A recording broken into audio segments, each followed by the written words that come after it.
পটুয়াখালীতে ঘন কুয়াশার সঙ্গে জেঁকে বসেছে তীব্র শীত। ভোগান্তিতে পড়েছে সাধারণ মানুষ। বেলা বাড়লেও গ্রামাঞ্চলে সূর্যের দেখা মিলছে না, ব্যাহত হচ্ছে যান চলাচল। তীব্র শীতে সবচেয়ে বেশি কষ্টে পড়েছেন ছিন্নমূল এবং নিম্ন আয়ের মানুষ। আবহাওয়া অফিস শীতের এই প্রবণতা অব্যাহত থাকার আশঙ্কা জানিয়েছে। বিস্তারিত দেখুন পলাশ আলাদারের প্রতিবেদনে। পটুয়াখালী জেলায় ঘন কুয়াশা ও তীব্র শীতে জনজীবন চরমভাবে বিপর্যস্ত হয়ে পড়েছে। ভোর থেকে বেলা গড়ালেও গ্রামাঞ্চল জুড়ে কুয়াশার ঘন চাদরে ঢেকে থাকছে চারপাশ। অনেক সময় সূর্যের কোনো দেখা মিলছে না, ফলে দিনের বেলাতেও যানবাহনকে হেডলাইট জ্বালিয়ে চলাচল করতে হচ্ছে।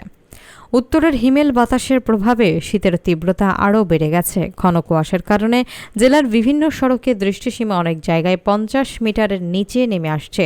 এতে যান চলাচলে বিঘ্ন ঘটার পাশাপাশি সড়ক দুর্ঘটনার ঝুঁকিও বেড়েছে। সকাল 9টায় পটুয়াখালী আবহাওয়া অফিস জেলায় সর্বনিম্ন তাপমাত্রা 12.3 ডিগ্রি সেলসিয়াস রেকর্ড করেছে। এ সময় বাতাসের আর্দ্রতা ছিল প্রায় 91%। তীব্র শীতের প্রভাবে সবচেয়ে বেশি দুর্ভোগে পড়েছেন ছিন্নমূল, শ্রমজীবী এবং নিম্ন আয়ের খেটে খাওয়া মানুষ। শীত নিবারণের জন্য অনেককে খড়কুটো ও বিভিন্ন জ্বালানি জ্বালিয়ে গা গরম করতে দেখা যাচ্ছে। এদিকে শীতজনিত রোগে আক্রান্ত শিশু ও বৃদ্ধ রোগীর সংখ্যাও জেলার বিভিন্ন হাসপাতালে উল্লেখযোগ্য হারে বৃদ্ধি পেয়েছে।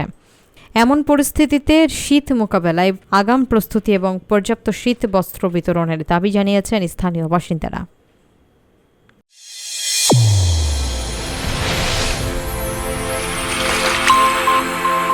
চ্যানেল A1 হৃদয় রেসপন্স।